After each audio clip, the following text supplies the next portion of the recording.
and crack, where secrets lie in the border fires and the humming wires. Yeah, man, you know you're never coming back. Past the square, past the bridge, past the mills, past the stacks. On a gathering storm comes a tall, handsome man in a dusty black coat with a red right hand. Perkenalkan, nama aku Fahri, umur 16 tahun. Hobiku bermain sepak bola. Aku mulai jualan di kayu tangan dari kelas 1 SD. Alasanku berjualan untuk bantu orang tua. Sebelum jualan biasanya aku main sepak bola sama teman-teman.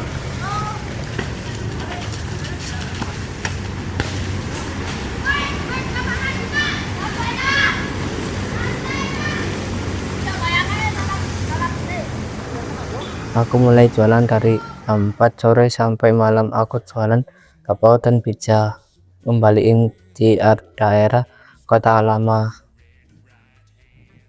Kalau bakpao biasanya aku jual di harga 2.000.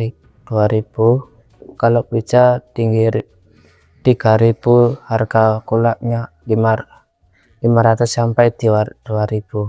Selama jualan lokasinya di alun-alun dan kayu tangan Kota Malang, tapi paling sering di kayu tangan soalnya rame. Cuma kadang kalau kehabis agak sedih rasanya, tapi senang kalau ada yang ngeborong. Selain jualan, aku paling bantu di toko cuci piring sama bersih meja. Nanti dikasih 5.000 sama yang punya. Juga paling di sini aku juga bantu di tokonya Pak Heri.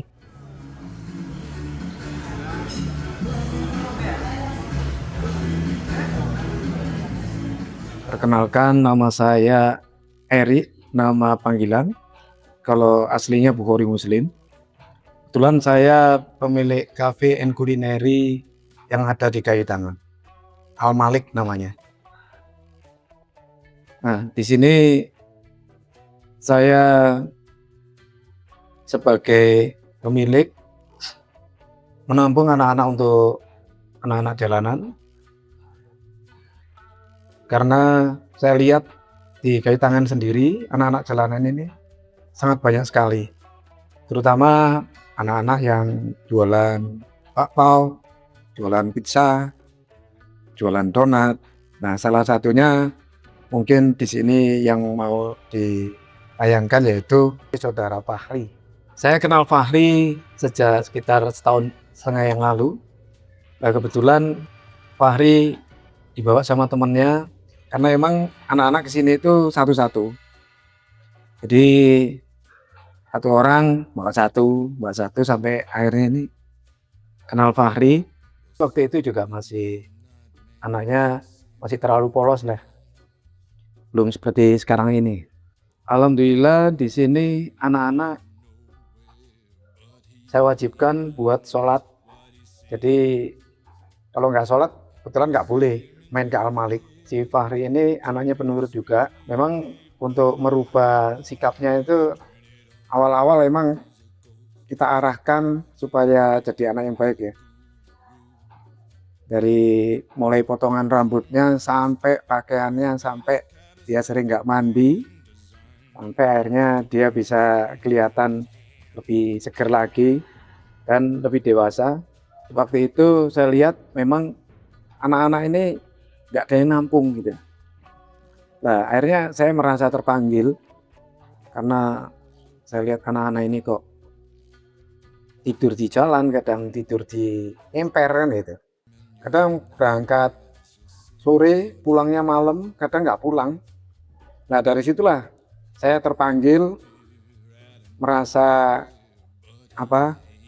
ada kewajiban untuk, yang bukan kewajiban ya, tapi merasa terpanggil untuk membantu anak-anak ini supaya menjadi lebih baik lagi. Take a little walk to the edge of town and go across the track. looms like a bird of doom as it shifts and cracks.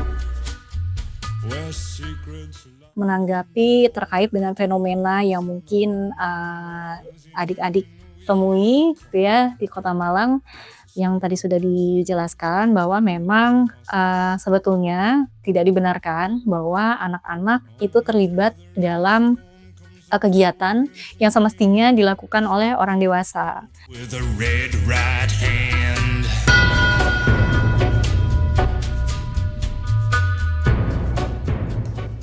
Yang pertama, tentunya dinas sosial itu tidak bisa bekerja sendiri.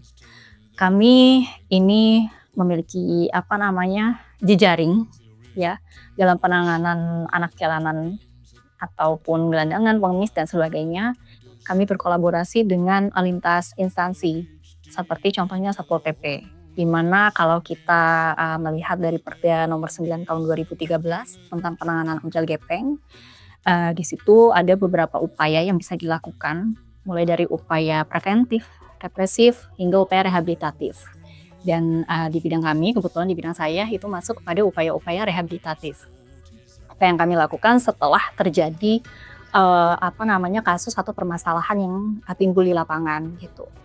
Nah, upaya-upaya yang sebelumnya seperti misalnya penjangkauan dan lain sebagainya itu menjadi kewenangan atau tusi dari Satpol PP selaku instansi yang memiliki tusi dalam penegakan perda, khususnya dalam Perantibum ya, ketentraman dan ketertiban umum.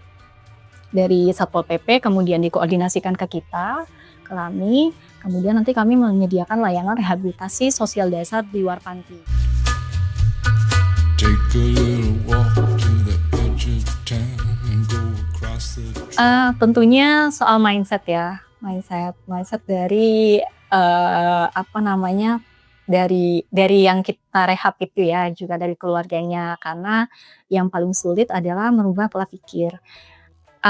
Kadang-kadang memang mereka-mereka yang datang ke kita itu kan sebetulnya yang secara kondisi psikososial itu sebetulnya bermasalah ya.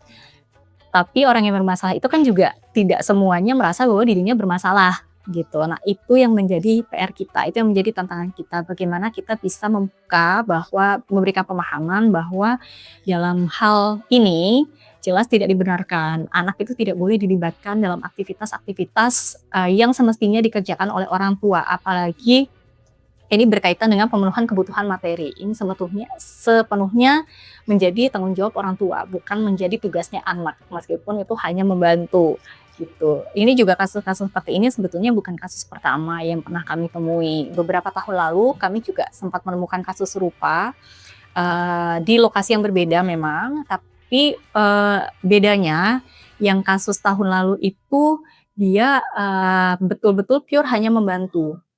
Jadi setelah kami asesmen, kami turun juga ke keluarganya, itu memang sebetulnya tidak ada indikasi penelantaran, memang tidak ada indikasi juga eksploitasi. Orang tuanya memang tidak bermaksud untuk seperti itu, karena dari sisi pemenuhan kebutuhan pendidikannya anak itu masih sangat layak, masih tercukupi. Jadi anak ini hanya membantu orang tuanya, kemudian mengisi waktu luangnya. Tapi tetap juga kami sampaikan bahwa itu tetap tidak dibenarkan, apalagi dia melakukan aktivitas itu di ruang publik yang mana itu berpotensi untuk mengundang belas kasih dari orang. Itu yang kami garis bawahi waktu itu. Nah, apalagi untuk kasus yang ini sampai dengan anaknya akhirnya putus sekolah dan segala macam, itu sangat kami sayangkan gitu. Take a little walk to the edge of town and go across the track. Kami berharap meskipun adik-adik ini mau membantu orang tuanya, tapi tetap jangan meninggalkan pendidikan. Tapi harapan saya mungkin dari pihak pemerintah atau yang terkait bisa memberikan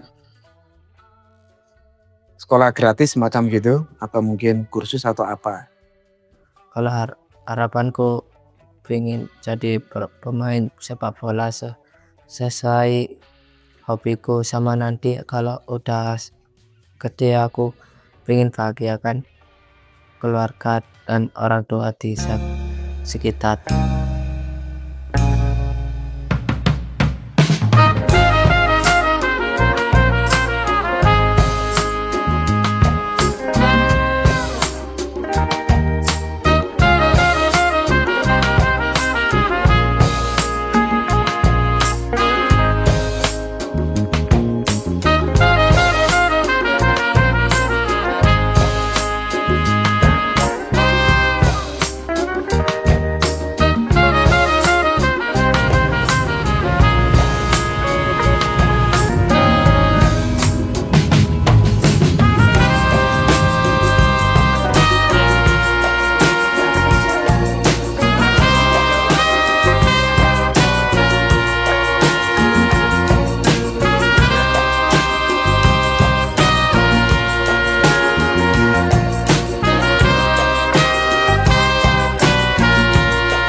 yang bersiji jadi panyunku.